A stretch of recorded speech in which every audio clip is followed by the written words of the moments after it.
To the Batmobile. Let's go. Atomic batteries to power. Turbines to speed. Roger. Ready to move out. Hello there, Monster Sci-Fi Show fans, and welcome to another Monster Sci-Fi Show podcast. Sci-fi from a certain point of view. How you like that, Mr. Gene? It's what? Let's see if it sticks.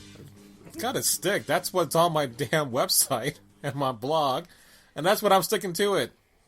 I tried that whole stay geeky, the other stuff that just did not work. I just think this works for now.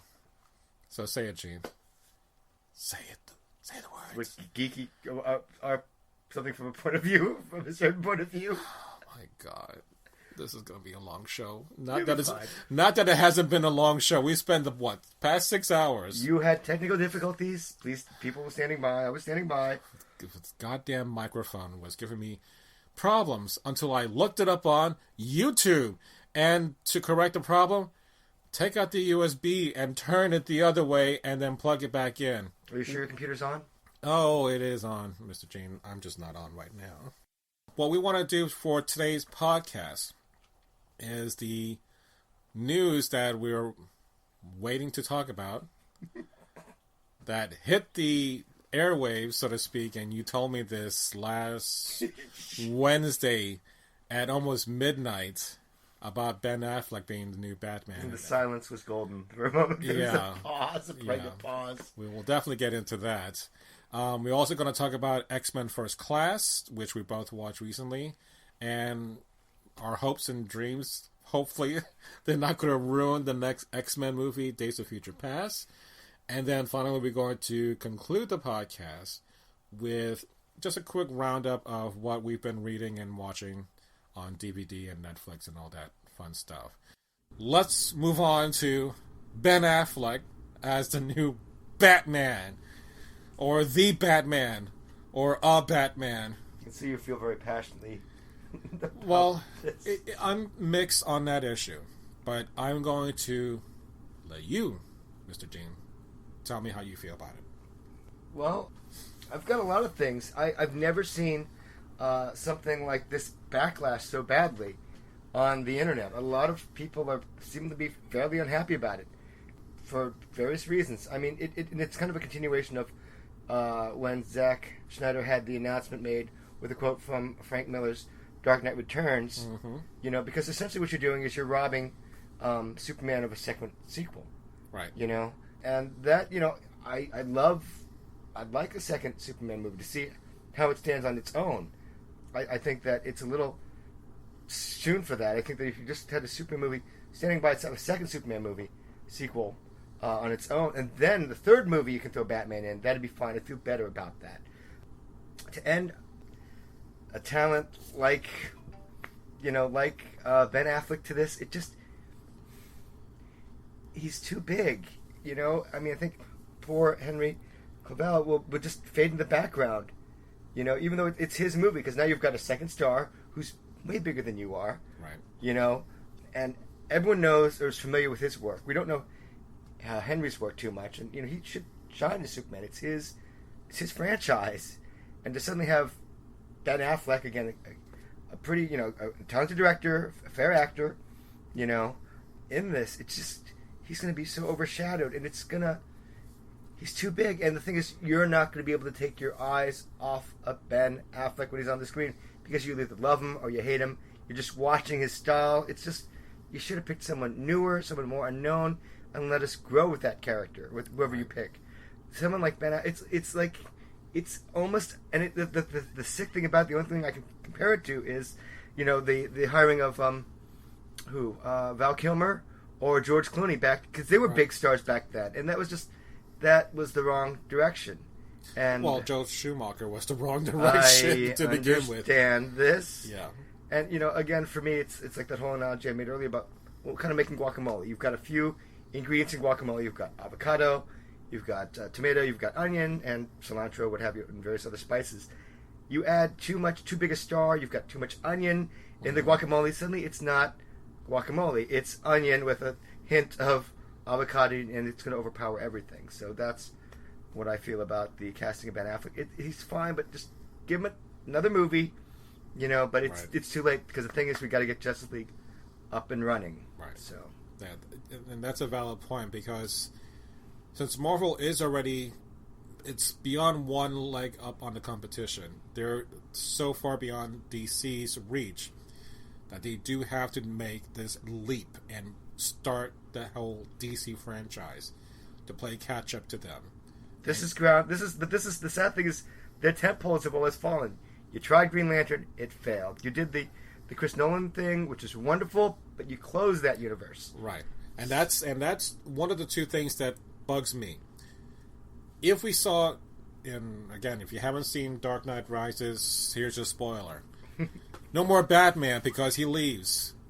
He turns, so to speak, the whole Batcave and what's all inside to the next Robin. Sells Wayne Manor to the orphan kids. Yeah, exactly. Yeah. So there's no more Bruce Wayne. There's no more Batman, or at least the Batman that Christian Bale. Underneath the orphanage now? I don't know. It was always been there. I know, but now there's going to be kids and activities. So if he gets old, it's like, hey, you kids, stop making a noise up there. I'm trying to sleep in my Batcave.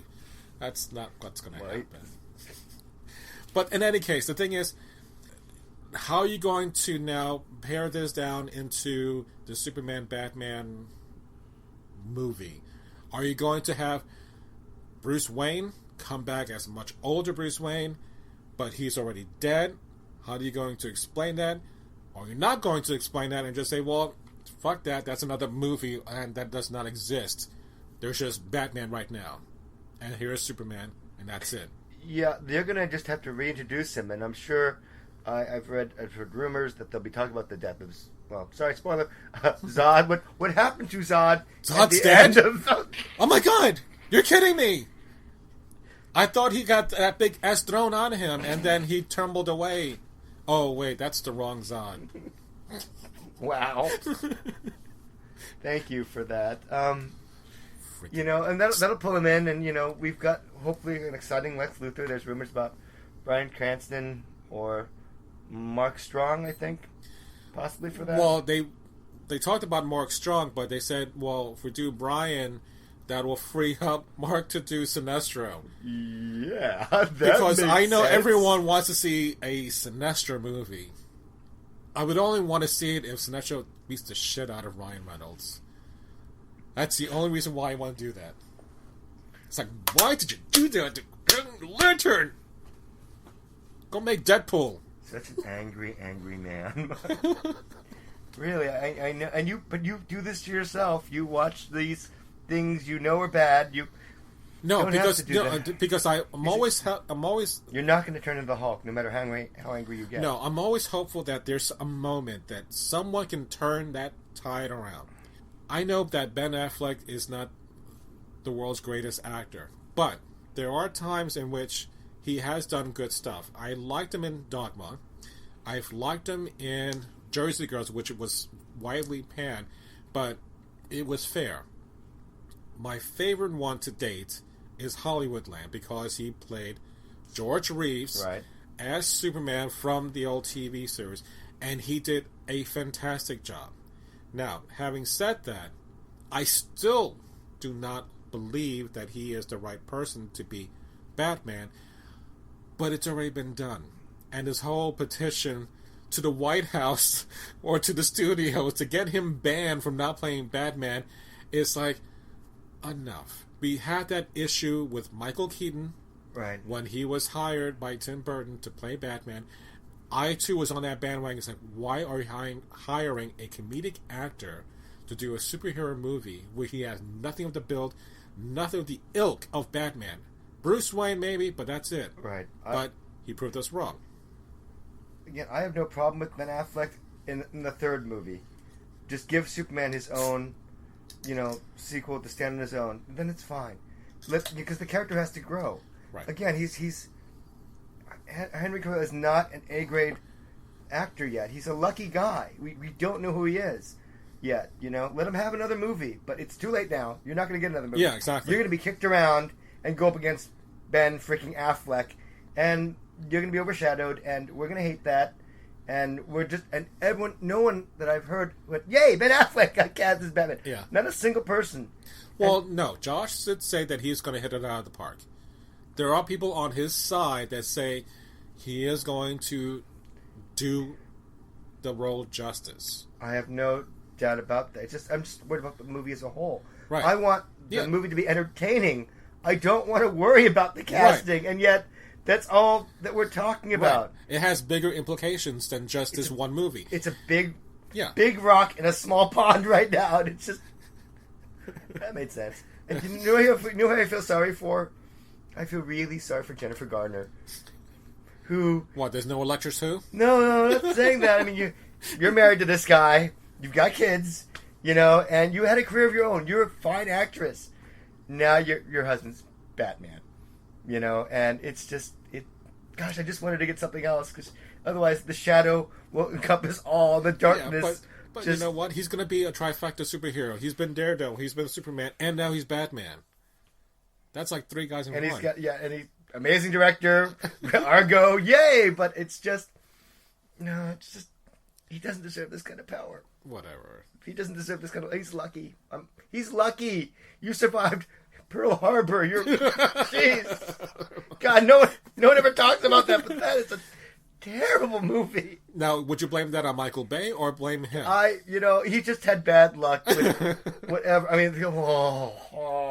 mean, I think it's more Michael Bay than. I know, but it just your career survived that. Jilly, it survived Jersey. It's just. I know. And you keep going. Jilly I think, was all him. That was all him because of Jennifer. Yeah. Okay. So I that's him. So you're going to fail. That's a given. You cannot fail on Superman Batman. That is all that I'm saying. Don't fail.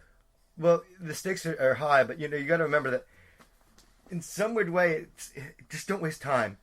We did the Sam Raimi Spider-Man movies, and now we've got a new Spider-Man. Right. That's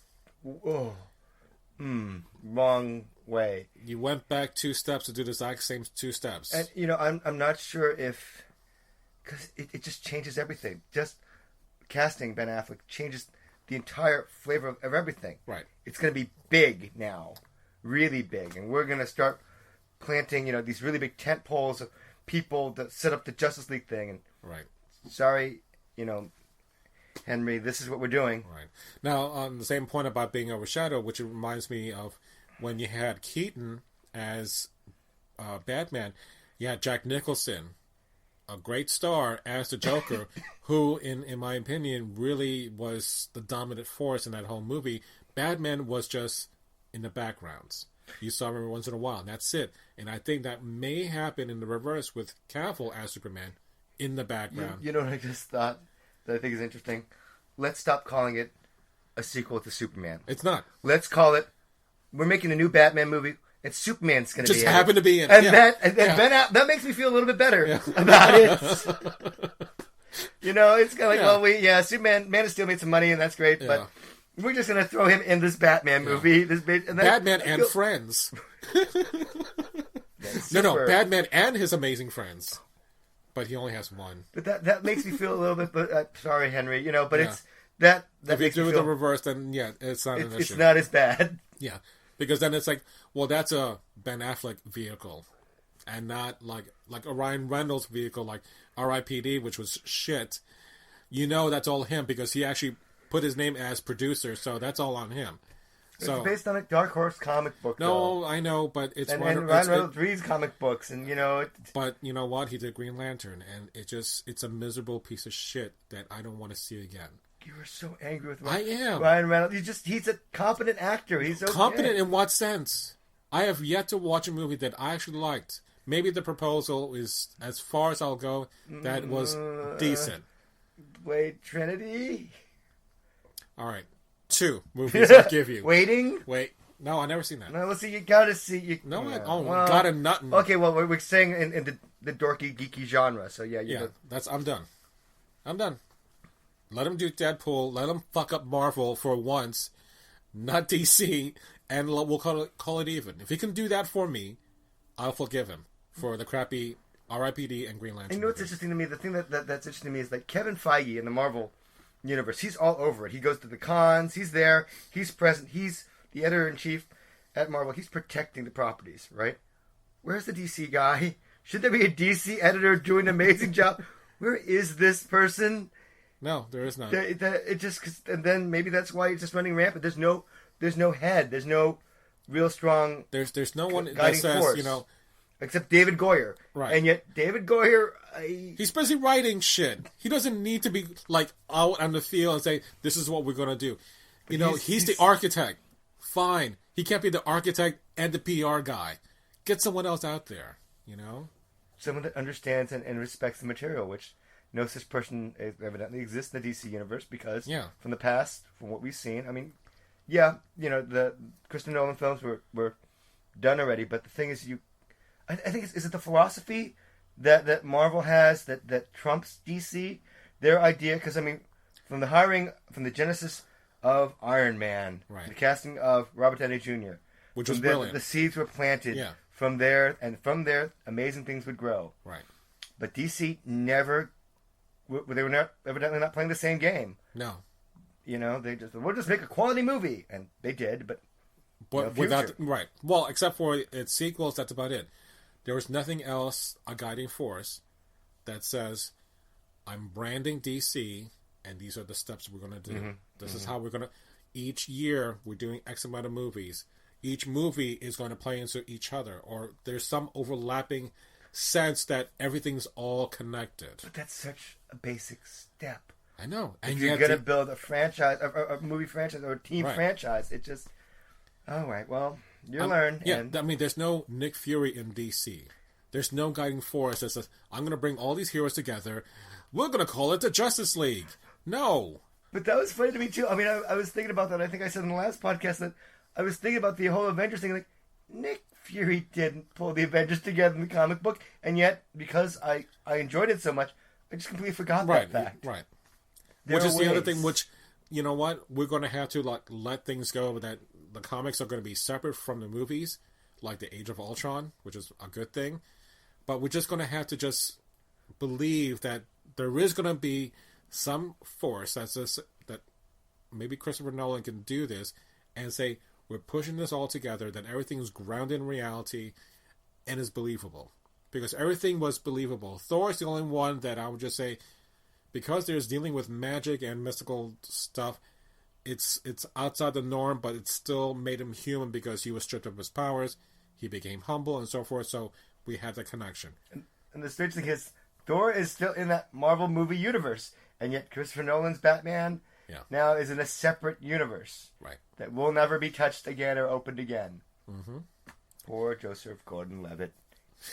Well, he's going to be Doctor Strange if that ever goes through, which that's what, phase 3-ish? I don't know. Too far ahead. Can't think that far ahead. Can't see. My magic 8 ball's broken. Okay, let me pose this question to you. What if Joseph was going to be the Batman? Would that have worked instead of Ben Affleck? It would be easier to digest, but it would more confuse audiences. Right. You know? Because if you never saw Dark Knight Rises... But even if you did, you'd be like, yeah, you'd like Joseph Gordon-Levitt. He's Robin, and you know... Well, but he's Batman. He's Robin. Most people are just not... They're not going to follow that through. Right. You see 3 movies a year. You like the iconic characters. You know them. Right. You know, they're on your toothpaste. They're on your kid's lunchbox. You take them to see the movie. You're going to... So Joseph Gordon-Levitt isn't... Right. You're going to say, well, you know... Hey, why when Bane had that nuclear weapon in God, why didn't Superman come over? It's just too confusing, and it's going to happen anyway. You can survive that as well. Maybe you can't. Superman Returns. You know, Superman 2 happened. Superman 3 and 4 didn't. Then Superman went off into space, and we're going back to this Donnerish universe from the 80s. Like, it's 2006. Are you aware of that? Yes, but here we go. And the Days of Future Past, which we're going to talk about in a little bit, that's going to be a complete mess because the continuity of 6 movies all together, it's just, and it's going to be... And the mess they created with Brett. But you can survive it.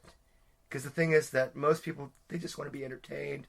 They just want something thoughtful. Right. But you have to respect the story, the characters, your audience... You know, and I don't think they're doing that. They're just thinking butts in seats. You know, that's all we care. And Justice League, right? For more butts in seats, right. For repeat viewings. That's what you want. But if you keep making moves like this, it's just like you're not giving us credit. You're not giving us, like, your problem with Star Trek Into the Darkness. Right. You haven't earned that yet.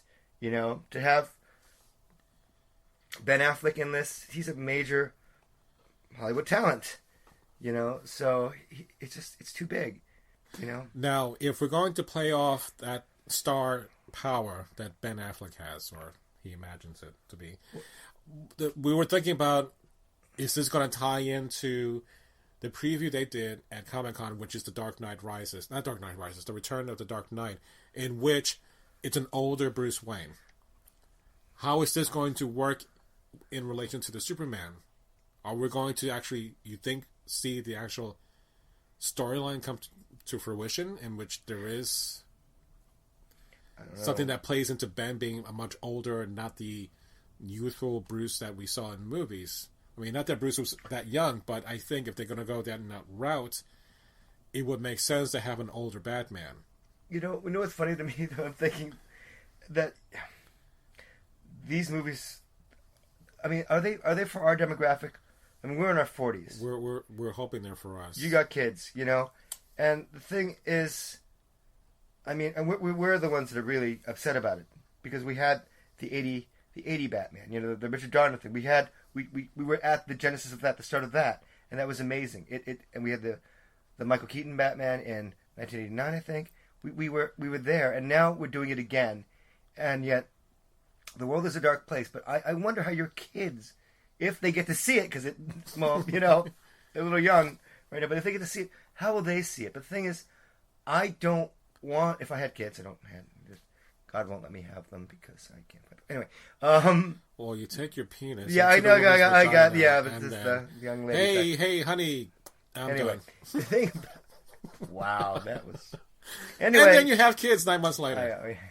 That you have trouble feeding. That's mine. You lie. But look, the thing about it is, I wonder how the kids are going to see it. The thing is, it's not fun. It's not the juvenile, happy, carefree fun we had back when our movies came out. It's so dark. Everything is dark. No, I know, but even Batman back then wasn't fun-ish. I never saw myself as, maybe later on, I want to be Dark Knight-ish, but I would be more enjoyable for me to be as Superman, to have the whole flying, super strength, and all of that. And happy and positive, like the difference between the Batman animated series and the Superman animated series. Beautiful. Right. Superman is full of hope, happiness, believing, you know, truth, justice, the American way. Which is why, the world's finest comics plays that angle perfectly. You know, when we see, you know, the little icon for Superman and the bat symbol for Batman, and each talking about each other, but opposites, and it's just interesting to see those dynamics play out. That's what's going to have to happen, and having an older Batman, that's what I'm seeing in my head as how they have to do this story.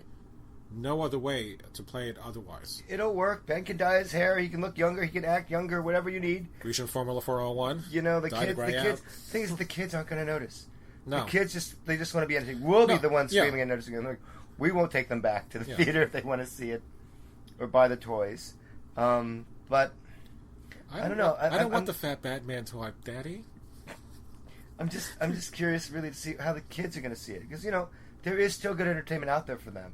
Yeah. Their generation stuff. Their, you know, Lord of the Rings. We caught that, but it was wonderful. The Harry Potter stuff, great. Hunger Games, I'm not sure of. Lion the Witch in the Wardrobe, kind of. I don't know. But the thing is, we're talking about franchises. You know, this is a franchise. It's a reboot. It's a reimagining. It's been done a few times before, but this is, you know, it's scary because you care about the characters. You want to see it done right. And that's why we're all upset. Yeah. But it will be fine. You know, the kids aren't going to notice. We'll notice. We'll always, because we've been caring. Right, all our lives practically. You know, I grew up reading comics, and DC, even though I do read Marvel, has always been, for me, the underdog. Since back in the 70s, it's always been not the greatest storytelling, but I've always enjoyed reading them more than Marvel. But Marvel had its heyday to me in the 80s. DC came back in the 90s with the death of Superman, the Batman Dark Nightfall series, which really got me back into collecting comic books again. So I'm always rooting for DC, and I want them to succeed. But it's the same assholes who fucked up and said to Josh, no, we don't want you to be doing Wonder Woman for us. We're going to go in a different direction. And what's that direction? No direction. That's the problem. It killed the project. Yeah. I wonder what kind of world we'd be living in if Joss had been allowed to continue. We would have had a Justice League movie already. Yeah. That would have turned the tide. Marvel would be playing catch up to DC. Because he can do this. He did it with the Avengers. If someone just said, you know what, let's go ahead and trust his judgment, his viewpoint, his style of directing, we'll go with it. Because before then, he had Serenity under his belt as his only feature. Mm. And that's it. But the thing is, I think that Joss is lucky, at least for as much with his motion picture career so far, he hasn't missed yet. No. He's only done 2 motion pictures. Right. Serenity and the Avengers. The Avengers. 3, if you cut the small one, the Shakespeare one. Oh, right, you're right. I'm sorry, we haven't seen that yet. I'm really dying to see. Yes, I finished. I'm in post with the Avengers, but let me just do this. I got a weekend to do. Yeah. Yeah, 3 days at my house. Come on over. I don't know. That would be interesting to me, but people have faith in things, in people, and we're still doing it. Like Zack Snyder and Man of Steel. I'm sure there were a lot of, DC execs like, are we sure we want to do this? Have Chris Nolan look over him because Sucker Punch was pretty bad. Okay, we'll do that. And then trusting things. And even Bryan Singer with the Days of Future, Bryan Singer, you had your chance with the Superman universe. Yeah. And you kind of messed it up. Not kind of. You almost killed it. You almost killed the whole fucking franchise. Well, because you spent as much money, if not more, to make that movie and barely make enough money to make a return. Whereas in Man of Steel, less money, more money was returned back. What you did essentially is because you crashed the franchise, it was okay. It's the natural, basically, at the end. Right. But because you crashed that, if that had stood, then you've got your Superman standing strong and fine. It's not. But you had to wait because it failed badly. Recast, reimagine, and do again. Right. What if the Green Lantern had hit? The things. So they've been throwing things at this target, and they just can't hit it. But like a poor marksman, they keep missing the target. Star Trek 2 reference. Thank you. Wrath of Khan, best movie ever. So let's go into X-Men First Class, which I had to have bought for myself for my birthday. I wanted this movie for the longest time, and you buy it for yourself. I bought it. Sad. Well, no, because one, and I will admit to this, I watched X-Men First Class on the internet. R. It wasn't rated R, but I did it the R way. So, what I saw, I really fucking loved this movie, and I wished I saw this in the theaters because I did. Thanks, Gene.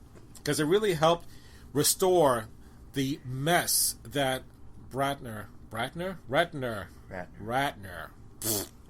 did to X-Men 3. Olivia Munn loves him. No, that's terrible. That's a whole different story. That was the guy that did that. Okay. He said you liked it. What? I didn't. But looking at what Ratner decided in his commentary was, you know what? This is the last movie. I'm killing everybody. I don't care. It's all done. What X-Men First Class did was restore my faith in that franchise. And unlike, say, Phantom Menace of Star Wars, which bore the shit out of everyone, this was entertaining, amazing score, great acting by Fassbender, as well as, and I'm blanking on his James McAvoy. Mr. Tom. I was going to do the Narnia reference, and I can't think of it. Mr. Tumnus. And he was in Dune, the miniseries, which you have yet to watch. Oh, you're going to hit me with that? No, sorry, not Dune miniseries, the Children of Dune. Sorry, I screwed up. You gave it to me though. It's on the. I know. Dust on it. It's dusty. So, one of the benefits of having Blu-ray, and one of the rare times that I actually saw... You can go on pee breaks whenever you want? Is that the... Okay, sorry. I have a bottle next to me. I don't need pee breaks. That is disgusting. Are you crossing across many states? Why is Don't drink it. It's not lemonade. It's warm. Okay, keep going. It's freshly brewed. Oh. Is that the score is played by itself throughout the whole movie. And there are some certain scenes that I really love, and which was not on the CD, which I have, that I'm more in love with that soundtrack than anything as of recently. Next to Inception, to even Man of Steel, it's a great score, especially Magneto's theme and the Frankenstein motif that they played out when he finds two ex-German patriots down in Argentina. Right. Boys of Brazil kind of thing. Oh my god. And it has such a great build, and you feel this fear coming over them, and the score does a great job with that. So it was one of those benefits that, you know what, yes, I downloaded it illegally, but the benefit was I bought it, and I got even more benefit from buying the purchase, which, in retrospect, if people who do movies, they want to pack in extra stuff, they need to give you quality content that makes it better than downloading it for free. Because not everyone can download all that free crap that's on there. You know, the whole digital copy, fine. Give that all to me, but at a reasonable price. Don't fuck me over. I'm willing to give you my money. They're going to do that anyway. No, Peter Jackson does that. Every time he does a fucking Lord of the Rings movie or a Hobbit movie, guess what? 6 months later, the Ultimate Edition. The Ultimate Edition, right. Or the Blu-ray Edition with extra footage, with, like, don't. Give it to me the right way one time. Don't do this shit. Or rebox that shit that came out 10 years ago. Like Lucas? Oh, God, don't get me started. So, what are your thoughts on X-Men? Oh, I found it enjoyable, great. I thought that's a prequel that actually works. Yes. You don't see that very often. I can't remember one that actually works that well, except the Star Trek reboot, which we loved the first one in 2009. Now you hate the predecessor. Anyway, that was fine. I was really impressed with the performances. The script was really intelligent. Conversation was nice, and again, you've never been here before. Perfect timepiece. Mm-hmm. You know, the 60s, linking to the Cuban Missile Crisis. And that was really nice, and you'd never see. But the weird thing was, you've never seen a lot of these X-Men. They're kind of B-grade X-Men. I mean, Havoc, you know, Banshee, you know. Yeah. Who the heck? I mean, Emma Frost, you know. Who the heck are the other ones? Darwin, who just Spitfire. I know he's there, but it's just kind of and that's the other thing. Angel, I looked up. It's completely out of the time frame altogether. These characters came out in 2000 or the late 90s, so they have no business being in the beginning of the X-Men storyline. But you know what? Forget about it. It's fine. Just go with it. Just go with it, because you're not going to see them again anyway, so screw it. I thought the funny thing was they made this movie pretty quickly, I think. And you know, it's funny, it's all in studio sets, but you can't tell. A lot of green screen effects, I thought, but that was okay. For the time, it was fine. Yeah, I had no problems with it. Even Banshee flying over the water scenes, I thought it was amazing how he was flying across. I was just blown away. Everything about that was just top notch, and I've never felt more excited by seeing all the heroes, you know, avert this crisis, and then you have this infighting within each other. So you had, like, you know, many little climaxes just building up to the reveal of now you got this separation between the two mutants. The subplots all ran together very well, and they flowed together this one point, which is great. Yeah, I like that a lot. I thought the interesting thing was the friendship, the respect held between Charles Xavier and Magneto in this movie was interesting. They really respect each other. I think they're friends. Yeah. Which, you know, the funny thing to me, though, again, continuity in the Days of Future Past movie is just going to be all over the place. things aren't gonna. You're gonna delete different parts. Things aren't gonna make sense. But you know what? Like I said before with the Batman movie, no one's gonna care. No, it's just Right, just, it's just just, entertain me now. I'll think about it later. Right, I'll bitch then. Right. Right. I'll nail you for stuff that you should have done right or done differently, whatever it is. It's going to be a hot mess because you're dealing with two franchises, X-Men First Class, Separate franchise coming together. and you're just going to put it all together. You're gonna make your chocolate with my peanut butter? What the? No. But it should be just fine.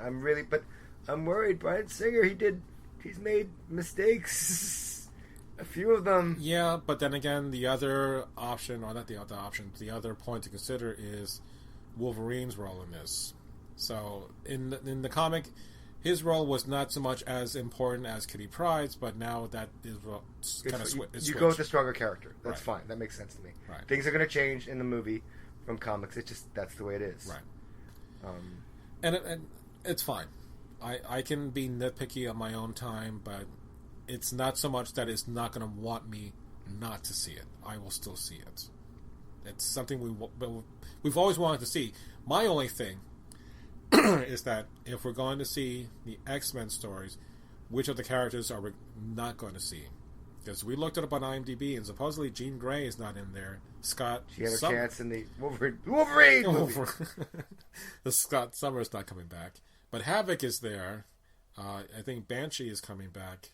Kitty Pryde, Colossus, no Nightcrawler, but Nightcrawler is one of my favorites. I know, mine too. That's what, yeah. I think it'll be fine because you can't have too big a cast. You mustn't do that.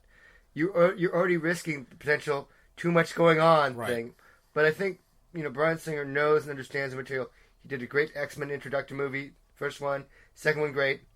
He understands that universe. Doesn't understand the DC universe and the Superman thing. That's leave him alone with that. But he understands the X-Men universe. It'll be fine. It'll be fun, and I'm really looking forward to it in 2014. Just get it done, put it in the can, let's go. Yeah, which I was thinking about this before the podcast. Like, we just need to get past 2014 to get to 2015, which is the really good stuff. But you know what? I'll wait and get through 2014 just fine. 2015 is going to have everything, isn't it? I know. Star Wars, Avengers, Superman and Batman. Oh, I'm sorry, Batman with the cameo role for Superman. That's gonna be, and then the zombie plague will come, and Will Smith will be driving through the. Oh hell no! Anyway, one of the things that I liked also was the very beginning. You had the whole setup of what we saw in the very first X-Men movie, where we had the young. The Holocaust? You like the Holocaust? No. Scene? The Holocaust scene is that it was a launching point because someone else, Sebastian Shaw, observed what was going on. Right. And that led him into bringing him to experiment on Eric. Now that, when he found out that by killing Eric's mother... Spoiler. Sorry. Tapped into the anger part. Yeah, anger and pain. And that's what unleashed Magneto. But when we see his relationship with Charles, and he says, you know what, you don't need to tap into that anger. Mm-hmm. There's that point where you have a certain memory. Right. And that was touching me not in an inappropriate way. Yeah. But it was very heartfelt because, Charles says, thank you for allowing me to share that memory. I've forgotten I had that memory. Yeah, exactly. And the little tear, they're both little tears. Right, and then... Romance kind of going there. And then Eric goes and moves that big satellite dish, which is the biggest thing he had ever moved up to that point. So it was kind of like... It's a nice play on the two type of father figures, so to speak. Even though that Professor X was not more of a father figure, but it was able to kind of channel that anger into a good way, whereas Shaw channeled the anger in a different way. So it's just like two polar opposites of manipulating, so to speak. Yeah, but the thing that you look at it, because it's a pretty heavy philosophical movie about how society thinks about mutants, which you could kind of do the racism thing, but you don't really want to touch that in a movie like this because it is PG-13, I think. So you don't want to go near that, but. Interesting, because the thing is, the weird thing is, I think that Magneto's character is right through most of the film, and Right. even the lovely Jennifer Lawrence exchange with the Beast, who's the actor's name escapes me at the moment. The whole thing's, no matter what, they're gonna hate us after tomorrow. We're mutants. We're not like them, and so. So what's the catchphrase? Oh gosh, Mutant and proud. Remember, Hank, mutant and proud. There's no salute or anything, but there's sort of Huzzah! mutant and proud. Mutant and square. No. And from here, I'm gonna go and get an Oscar nod and do Hunger Games. I'll come back for this. Many fingers as you can, as many franchises as you can. Look, I'm a Smurf. Oh, the one thing that I wanted to bring out, which I love, the whole recruitment between Xavier and Eric, and they find Wolverine. Mm-hmm. That one moment when they find him. Spoilers.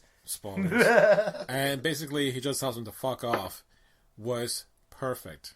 I have never laughed so hard in that one scene in a movie that in a long time. Just because that's the character in a nutshell. You just summed it up. And that's how you play him.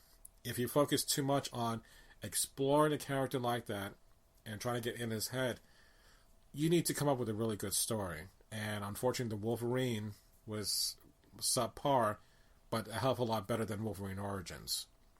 So, and I'm just wondering, again, going back to how much he's going to play as far as into the storyline of that character throughout this whole storyline. And I'm just wondering, is it too much Wolverine?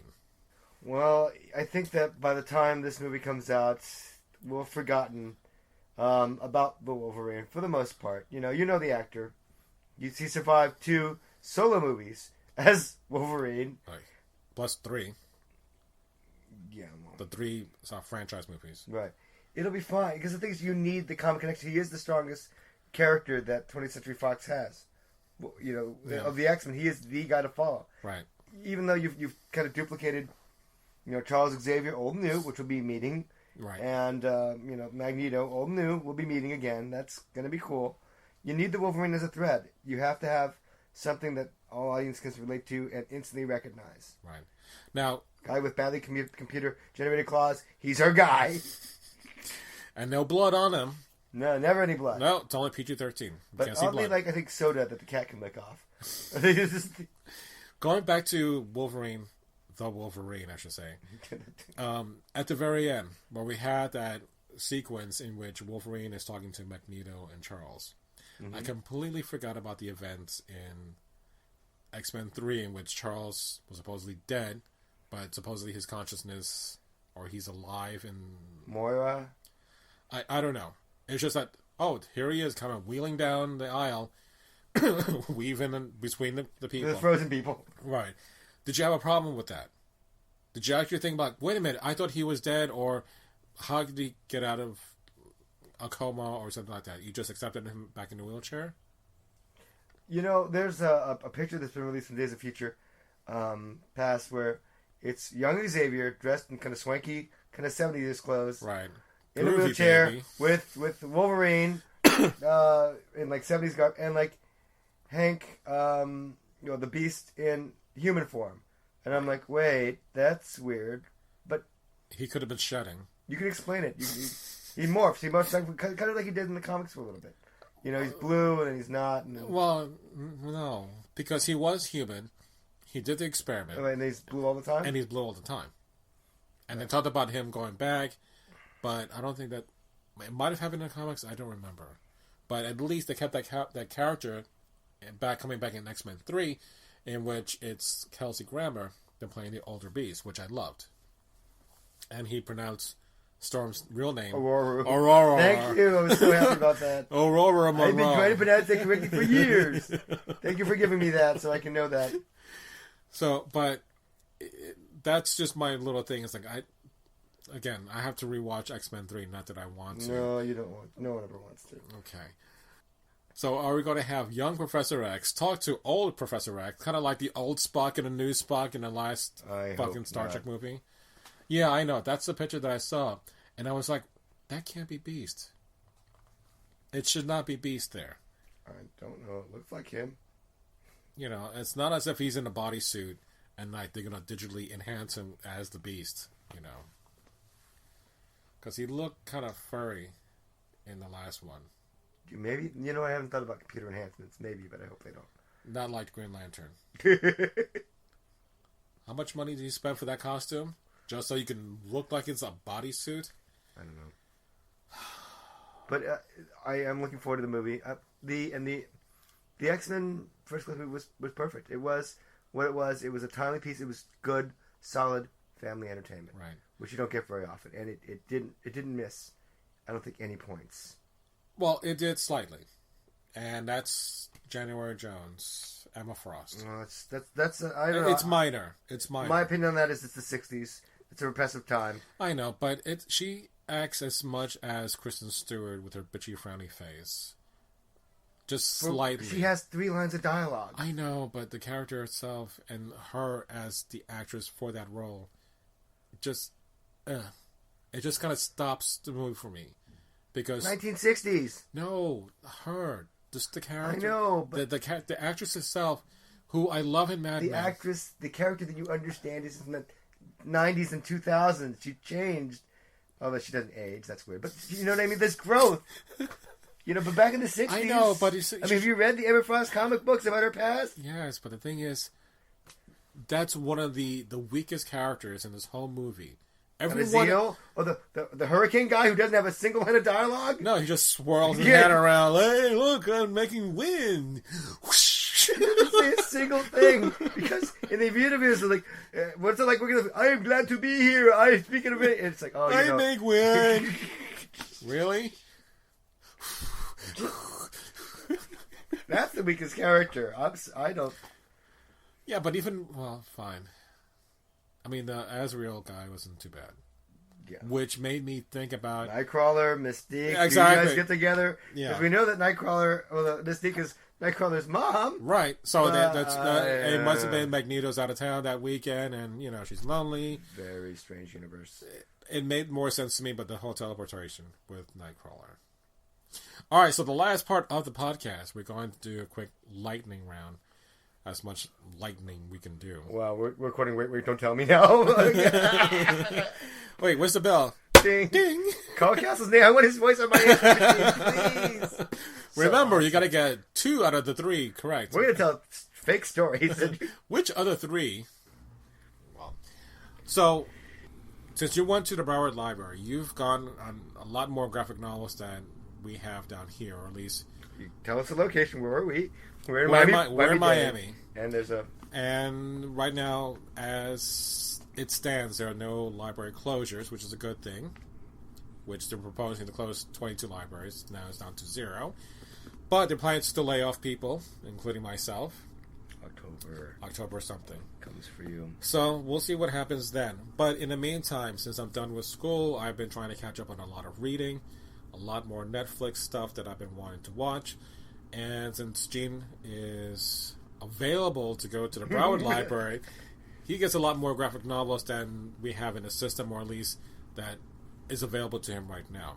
And as such, he lets me borrow, I read, and then we compare notes. So, which of the stories would you like to start off with? Oh, whatever you want. You go ahead. You are angry about some of them. I mean, the thing is, the idea is libraries are for reading. And you don't buy them, and you get the time. You can read whatever you want. It's fine. Selection is awesome. Right. And I have no problems to say, you know what? This book is shit. This book is great. And I have no money invested in either one. Which makes it even better. Even better. You can choose to go back and buy the ones you like. Right, exactly. Kind of like the pirating thing. If you like it, you buy it. We do not condone pirating. No, we don't. But it has a benefit. Bad financial because times. It converted me to buy the DVD or the Blu-ray. But on that note, let us start off the one with the story I hated the most. And that was it called Star Trek Next Generation Hive? Yes. Okay. This is a story dealing with the Next Generation cast. Way after the movie. Yeah, way after the movie, but sort of taking place after Star Trek Voyager ended and made its way back home. If you read the novels, Janeway is no longer. She was terminated, apparently. back in one of the books. Well, okay. Let's not do the book canon because I know, but the comic books. Right. The comic books are easy to read, right? Right, but if we put it in the context of Voyager made it home, Janeway's there, 7 of 9 is there. Right, 7 of 9 crosses over into the Star Trek Next Generation universe. Right. Because they're having trouble with the Borg again. Right, and Picard needs 7 of 9. Oh, by the way, 7 of 9, I need you as listen. I don't care you've been traveling for all these years, you know. We don't care about whether your romance between you and Chakotay ever worked out. He's already dead, so who cares? You got nothing else to do. You're a Borg anyway, so come with me. Us out. Yeah, exactly. So he uses her to help infiltrate the Borg. And then in the process, the linear story from that point on, because it kind of plays back and forth between the future and the past, it was that somehow the filter they put on 7 of 9 to infiltrate the Borg didn't work. As a result, everything became Borgified because Starfleet didn't have enough defenses or whatever, so Picard becomes Locutus again. And the book starts off with the Borg has assimilated everything. So for hundreds of years, he's sitting there trying to come up with a plan. Yeah, 500 years. Yeah. In the future. To come up with a plan to kill the Queen. And in the process, he constructs Data back from the dead to kill the Sentinel 7 of 9 spider creature, which makes no sense because I don't know what happened to her. And he somehow gives the information to Data to go back into the past to tell that Picard, here's this program in which if you take it into yourself, allow the Queen to, try to try to assimilate you, the nanobites or the nanots in your system will go into her, everything else will fall down like dominoes. And I'm like, did we not see this in the last episode of Star Trek Voyager? That's exactly what Janeway did. And what pisses me off even more is that Brandon Braga, who was the guy who wrote this story, was the same guy who came up with the story for the Star Trek finale for Voyager. So tell me, what the fuck were you thinking? You're ripping yourself off, let alone someone at the studio saying, you know what, I'm drawing this, and I know I'm getting paid money, but this is exactly like Star Trek Voyager. I'm not going to say anything either. I'm just going to get paid. And I'm like, you shitheads. I'm really, really upset about this. Because I love Star Trek Next Generation. That's my Star Trek when I grew up with. So it's kind of like, that's my James Bond. The same kind of feeling people have for the original Trek series. This was just a blatant, stupid ripoff of it's an older episode that I know people are not going to give a shit because they've never seen Voyager or don't care. It matters to me. Because if I was going to waste my money on buying that book because, it's the Borg, it's shit. I mean, look, comic book adaptations, or just comic books in general, for a franchise that's over 25 years old, that's had, 3 failed movies? Yeah, it depends. 3, 4, 3 failed movies. No one cares about it anymore. No one's watching anymore. And the books aren't in print anymore either. Really, maybe 1 or 2 will come out every year. Right. This franchise is not moving anywhere. Who's paying attention to this? I was shocked when I read it. I checked it out. Right. I like Next Gen 2. Picked it up and I wonder what's going on in the Star Trek universe. Read it and was like, that really? Who's watching this? Right. Who cares about this? Who is overseeing this universe? It doesn't matter anymore. It can go on ad nauseum. The stories. There's no. You could have a 7-year-old write this. It's not. It or wasn't a good 7 story. of 9-year-old. 7. No, I don't know. Okay. I was gonna try and twist that in some weird sexual fantasy way that I would enjoy personally, but no, I'm not gonna do that. But now. you still make it underneath the clothes. Yes, and the doll actually was silver painted underneath the clothes, which you and I both found out that they're just dorks in quarters. Here, can you paint over that? Anyway, I was appalled, but it doesn't matter anymore.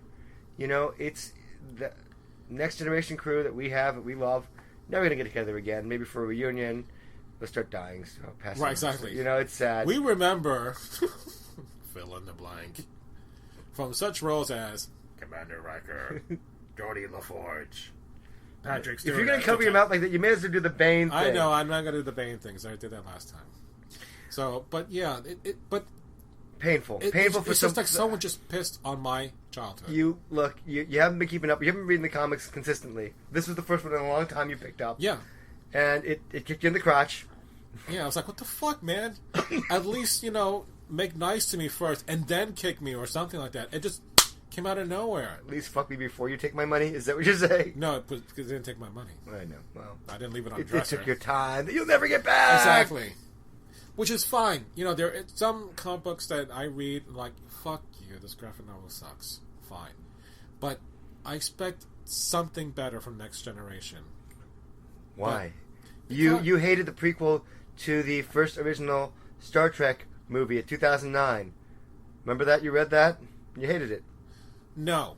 The problem that I had with that story... And it was written by the original guys from the movie. Nero had a problem against Spock. He blamed Spock for the death of Romulus. Right. In that prequel story, Spock went to the Senate. He got to talk to them. He said, this is going to happen, whatever. It's the Senate that fucked up because they took their sweet-ass time to move anything into action. So, Nero is blaming the wrong person. That happens all the time. Right. But that really changes the motivation for that character altogether. And the reason why I was saying that, going back to Dogma, I don't know if you saw Dogma. I did. Okay. I try to forget that. Weird Catholic jokes that I didn't quite get. Okay. And I forget. God was playing skeet ball. The actress and the character she plays, but she's the last Zion. Okay. She was not able to conceive. Okay. And she blamed God throughout in that whole story. She blamed God for not being able to have children. Mm-hmm. Okay. So that made sense because she then had faith at the end through the course of the story. In a deleted scene, there's a scene in which she's at the woman's health clinic and she's talking to someone about her early attempts to kind of do I guess like a self-abortion thing with a wire hanger. But she caused herself not to become able to bear children because she caused this on herself. So for her to blame God when she did that herself, thank God that scene was deleted because that would have made her whole argument invalid. So going back to Nero, if he's blaming Spock for what Spock did, but we see this backstory, then Nero is really short-sighted because it's the Senate and Romulus that failed itself. So Nero has nothing to blame but them, not Spock. So that kind of took me away from that. But again, no one cares because no one fucking read it except for me. So it made no difference. But it does to me. Writing is a tough chore, and a lot of conflict, Monty, is caused by simply miscommunication and misguided passions and misunderstandings. Okay, well, I don't know why I'm telling you that, but you know that already. I know that. It's a comic book, and your comic books, they don't have to make sense. They just, I think it fails to entertain you because it's not smart. No.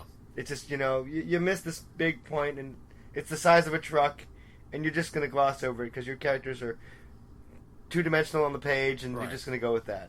It's harder to do when you're three-dimensional. It's easier to catch the errors when you see the scene and go, yeah, we got to cut that out. It doesn't make sense in the whole thing of the movie. But when you're doing a comic book, you write the script, you read the script, maybe a proofreader reads the script. He may not care about that universe. None of the artist is just doing it. He's just drawing the pictures. Right, but but you have no one to blame but the writers themselves. Yes. It's not like the art guy saying, you know what, I think we should just change this around. And no, it's someone drew this based on someone's instructions. Right. So the writers are at fault for doing this. But sometimes the writers admit they make mistakes. No, like and I have no problems with that. We put Carol Marcus in there just for her underwear, and we're sorry. Yeah. Or when he I was happy about that. Stops the movie for a second. No, what's this guy's the writer's name? Not Robert. From Prometheus. We listened to the commentary. I don't remember. I'm sorry. Well, him. He's also Damon Lindelof. Okay. He also wrote Prometheus, and he talked about I know if you don't like me, no matter what I say, you're gonna hate me anyway. So sorry if I hated the movie. Sorry if I wasted your time. Whatever. And he knows if he fucks up, he knows the fans are not aware about what's going on with his stuff. He acknowledges that, this didn't work. The whole Carol thing was gratuitous. He at least acknowledges that. And there's some that just won't. They won't give a shit. Well, you're writing. You're trying to please many different people. Right. The director, the studios. Right. You're trying to capture that vision, and you've got a few hours to do that every day to change this. Right. This whole part, that the whole first act. Okay. Have it to us in like 2 days. Like, Right. Sure. The structure's gonna. Okay. It's fun. So, Borg, 7 of 9. I can make this work. Okay. There we go. Because I have a juvenile understanding and no respect for the Star Trek universe. Yeah. But, Braga, you should have known better. You really should have known better than to do this. I just, the only thing I can think of it is I needed a check, and I don't... As if what? Star Trek money is not good enough? Well, the weird thing is royalties? that you wrote... Your career started kind of with Star Trek Next Gen, Right. And now to disrespect it like this, to shit on it like this, Yeah. to spoiler, kill off a major character, Yeah. with no meaning, an empty death again. Right. It's terrible. It just dishonors all your past work. Unless you're going to sum up saying, oh, in an alternate timeline. Fuck you. I don't want to hear that shit. That's a cop-out.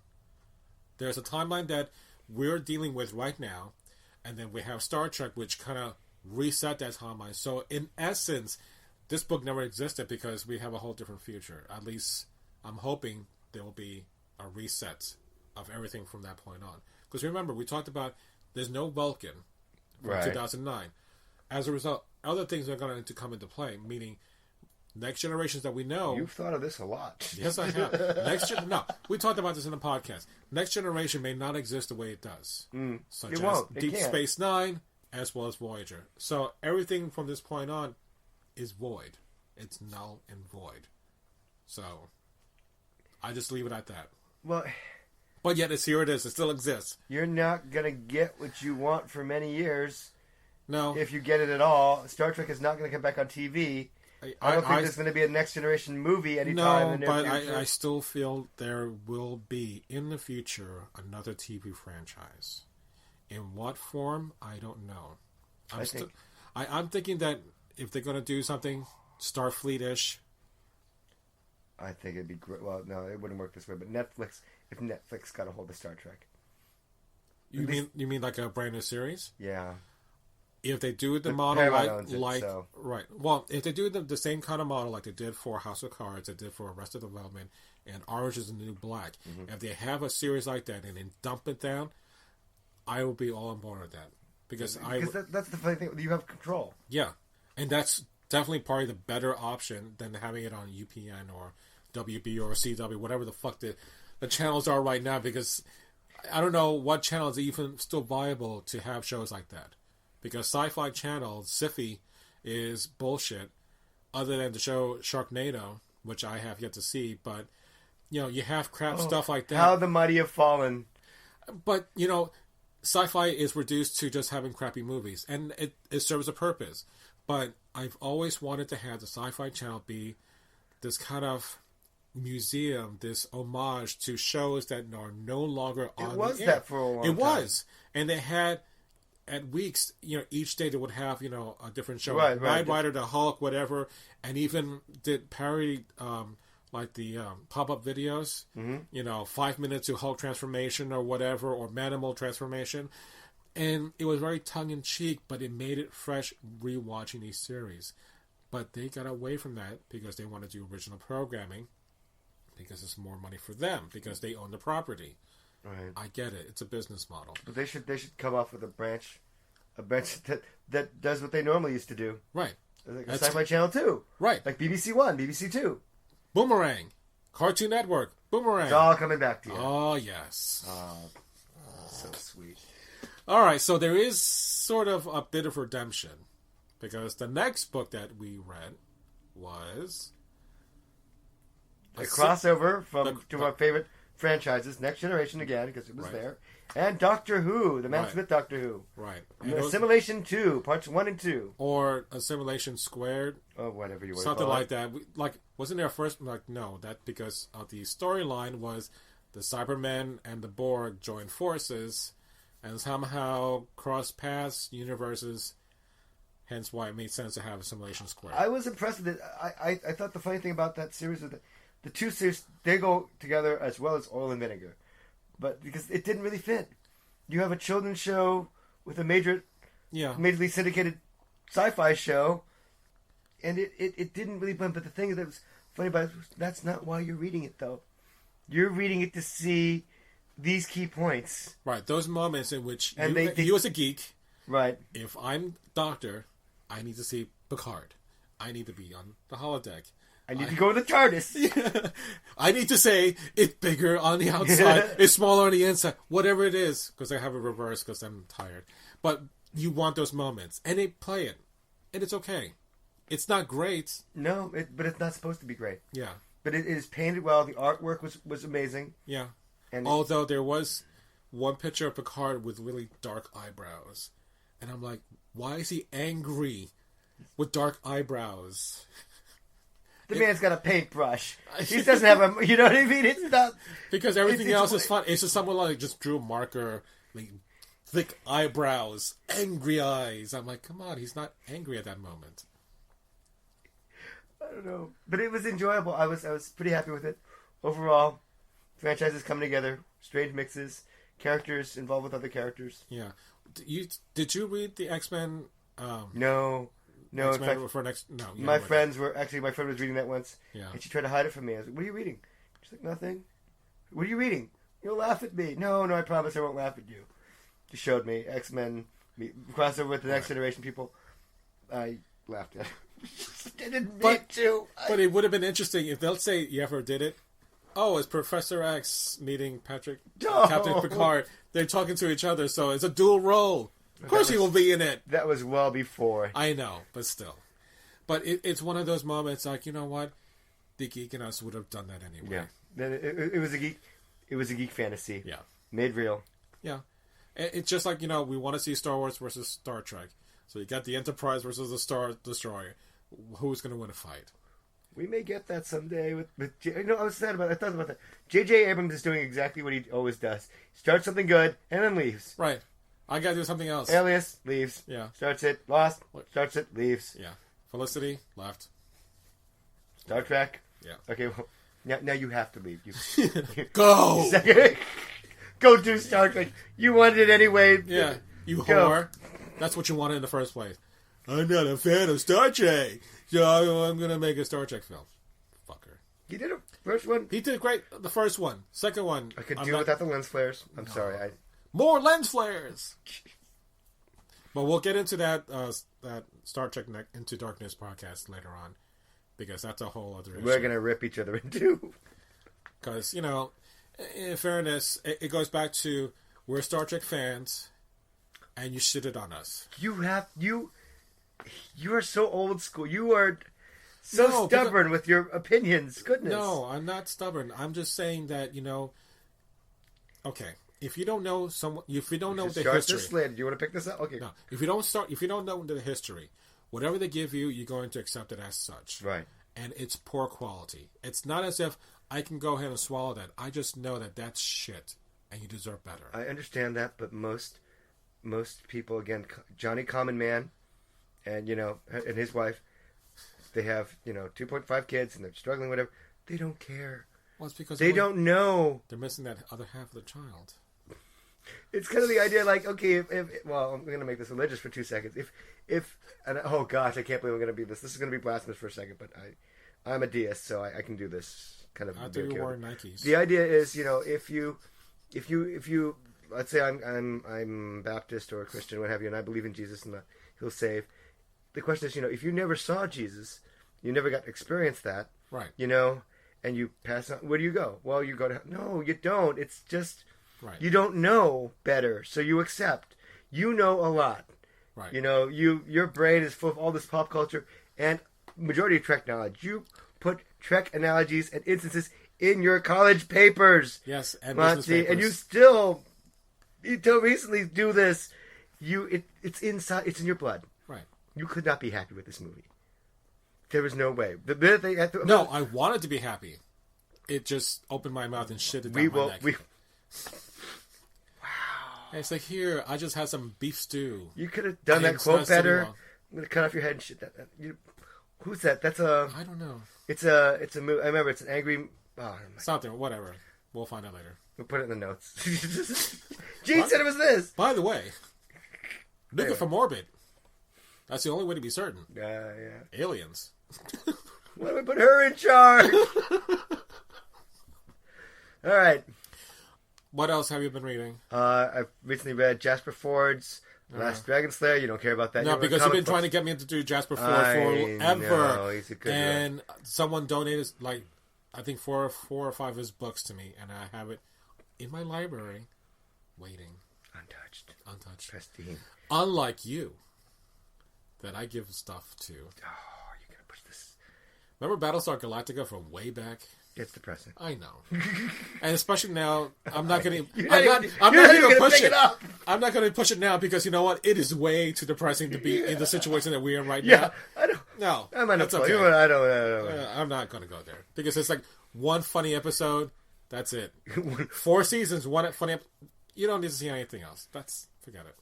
Another time, Highlander. Another time. You're going to chop off my head now and shoot, get my power. No. Silent. Cut off my head and shit down the hole. Well, Siler, really? Well, because that's where you're going to chop off your head. Yeah, okay. The top, whatever. Reading Kevin Smith, Calliope. Take 2. I can't. I wait. Well, maybe if you turn on the light, because the light. We're sitting in like almost in pure darkness now. Hey, we started this at noon, sir. Your tech failed you. Okay, so it was the Batman. Kevin Smith Batman thing. Yeah, right. It's good. It's darker. Enjoying that. But what else have you been watching? What have you been watching lately? I've been watching documentaries mostly. But on YouTube I've been watching a lot of Nostalgia Critic and Nostalgia Chick, which I recommend, right. And Jeremy Johns, and also AMC Movie Talk. This is what the unemployed pop culture nerd in me does at 3 a.m. The other book that I wanted to bring up was the one you checked out also, was the new 52 Action Comics, the new Man of Steel.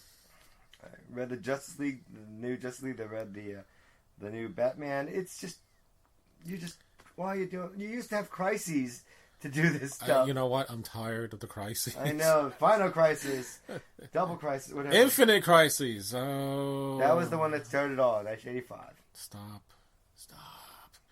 But my thing, reading that book, which you haven't done, haven't seen Man of Steel in the movies, having checked out in my library system in Miami-Dade the Superman, the Adventures of Superman, which is a compilation disc of different Superman series, such as the animated series that Paul Dini did, Charles Fleischer movie. Right. Beautiful. Piece of gold. The Filmation version back in the 60s, which is shit. It is still shit. And then we would have the Challenge of the Super Friends episodes, which had Superman stories in it. But going back to the Paul Dini, the animated series, and looking at that origin story compared to this one in the graphic novel and the Man of Steel, and I'm just like really disappointed by what was being sold to me as a new origin story for Superman. And I probably going to have to do some research to see what other people think about it, but I don't try to go by what the ads say on the book. USA Today says the best book ever, or No, it's usually Cincinnati World Post. Yeah, exactly. What? Jay says 2 thumbs up. I'm like, who the hell is Jay? I don't give a fuck. But the thing is, I read this book, and going into it, I want to be engaged by this character, and I felt nothing like that. In fact, it felt more like I was reading a Spider-Man Peter Parker adventure, because they made him live like in a dumps type apartment where he has to try to make rent, and his costume is handmade, so it's always getting torn up, and it's not a full body suit until later on in the story he gets that uniform back. and it just did not do anything for me. And I just really hated the fact that you did the reboot with the New 52, and then rebooted the reboot a year later with the all new 52. I'm like, how many times do you need to reboot the damn series year after year? You're not doing anything new. You're just doing, say, oh, we're going to make him not wear underwear this year. Fine. Next year, what? No red boots? No red belt? How is that any different? It's nothing different for me to read. And I hated that. Well, you have different writers that come on board, different, ideas. It's an interesting thing to me. Basically, what you do with the all new 52 is just starting a new campaign. Right. Just like a new story arc, as comic books have done over the recent years, you do a new story arc. So let's just reboot the whole universe. We can get more sales out of it. There'll be a new #1 comic out there. Again. People will buy and collect. It makes sense from a marketing point of view, and but then kind of from a creative point of view. But the thing is, the idea is, what universe am I following? Who is Superman? Right. You just want to follow one Superman, and you really want the classic Superman. Well, not even so much the classic Superman. If you want to change the icon itself, in the 80s... Red and blue Superman? Fine. The writers got lazy with the whole kryptonite stuff. Well, you made him so invincible. You need to break him down. So let's make up some kryptonite colors. Red, blue, green. Whatever it is, let's put in Comet, the Wonder Horse. That was a good one. Good pull. But, you have to do something. What was the name of the cat? No, the cat was... Crypto was the dog. Oh my god, I have... Streaky. Streaky's the cat. Streaky was the cat. Monkey. I don't know. Because I have that little plush doll, Streaky, and I know that's...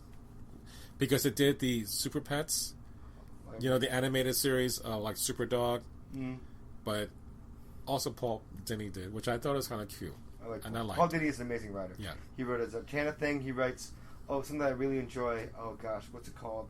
I forget. Harlequin,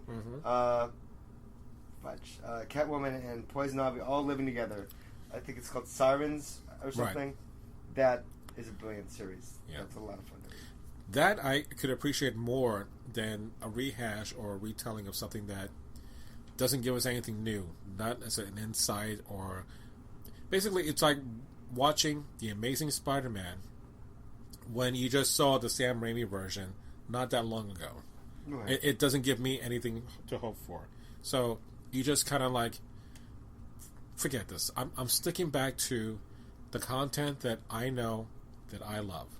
I don't want to read any more new 52 anything. But you will.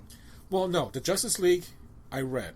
And you read the Justice Society one, which I liked a lot more because I always been... Emerging of the Alan, what's his name?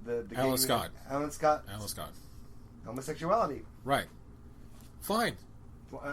Throw that in for there. A different time. Yeah. Not a problem. That's something that's new. As opposed to the Justice League, you made Green Lantern a douche. And all of them are asking about, who's going to lead the team. And Batman, you don't have any powers? Yeah. I've got powers. Look what I can do. Yeah. Come on. Don't... Really? That's your difference. You're going to make them all have conflicts within each other and not be super... reimagining at least going to go 30 issues. Come on. It should not be that difficult. And I know sometimes... Okay, we did stories on the Joker, on the Penguin, and the Riddler. How many new stories can we do with them? Fuck it, let's start all over again. And retell the same stories, but then all you're doing is just making new artwork. Yeah, but you also, sometimes the characters change. Like Miss Marvel recently became Captain Marvel in the Marvel Universe. She got a new costume. She's kind of taking on... Yeah, I know. She got a promotion? She went from Miss to Captain? I'm still trying to find out the transition point, but I... even Marvel did it with the whole Ultimate Universe. Which I enjoy, which is now shit. Right. It's absolute crap now. Yeah. So Black Spider-Man, fine, great. That should have been that universe. If you're going to make an Ultimate Spider-Man, make it that's the starting point. He is not Peter Parker, he is Miles Morales. Make him that as that new character. Well, they are doing that. No. I mean, like from the very beginning. Don't make Peter Parker and retell that story again. Start him off as a different character. Well, the Ultimate Universe is trying to reboot. No, I know. As well. The Son of Wolverine, there's Jean Grey, who's now going by the name... Oh, forget the name. But there's all these other... Well, Rachel was Scott and Jean Grey's daughter, wasn't in the regular universe. That's Jean Grey, but she's different. She's somehow... Because they in the... there was an ultimatum thing where they killed off a lot of characters. Which in the I Ultimate didn't... Universe. And then there's Doomsday, where Reed Richards goes insane and he becomes a villain. It's all very dark. Yeah. It's not like the amazing Mike Millard and or Brian Hitch things that we read before, the original Ultimates that we love so much. Right. Comic is... Which, that, I give him credit for retelling the Avengers storyline and doing stuff that I never thought they would do, such as Ant-Man abusing his wife, Janet, and I'm like, holy shit. It's kind of like very Watchmen-esque. And Captain America dating Janet as well and beating the crap out of Hank. Yeah, that was... And then everyone beating the shit out of him, including the Hulk. Right. And I'm like, that's great. You know what?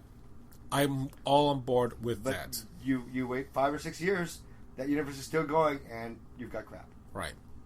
And I think that's what the end thing is. And I'm sorry to say it. Just like any job that you have, like we had Borders doing the golden age of book selling, as I like to call it, before the internet. Right. You know, I mean, things start off great. Sometimes you get a rare thing where you get a creative show, or it's just... Right, there's always this welcome. Yeah. So you have to start introducing new things, the Cousin Oliver effect for the Brady Bunch. Oh, we got this new character. His name is Cousin Oliver. And the series is now over. Thanks, Oliver. You brought the franchise to a complete state. I don't know, sometimes I get weird feelings about I'm leaving now. I mean, sometimes you just overstay your welcome, like Hugh Laurie in House. That went on a little too long.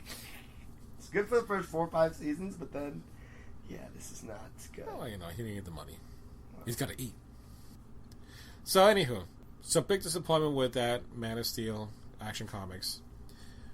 But the good news, or the things that I've been enjoying more, would be stuff that I'm watching on DVD and Netflix and even Hulu. Yesterday, like I told you, I was waiting for my daughter to be done with her homework till 10 o'clock at night. So I was watching Jason of Star Command, which is an 80s, actually late 70s 80s show that James Doohan, which is the old Scotty from the original Star Trek original series, appeared. Space, go ahead. Well, no, I mean it's even back then I knew it was stupid, but watching it now, I'm like, why did I even watch this piece of shit? But yet I watched a full. You were young on a Saturday morning, and nothing else to do. And your sugary cereal sugar rush was ending. You couldn't move. I mean, I miss those days in which, come early September, each channel, ABC, NBC, and CBS, the cartoon lineup would do the cartoon lineup. Love so that. You know what's going to happen the next morning. You plan your day to watch your episodes, and those were the greatest times that I remember watching it. But sometimes you can't go back and have that same feeling for it because it. But that's sad because that doesn't happen anymore. The networks don't do any more Saturday morning programming like that. No. You've now got too many cable stations out there. You've got the closest thing you got to that is Cartoon Network or Disney. Right. And they're continuing. Their properties are continuing to grow.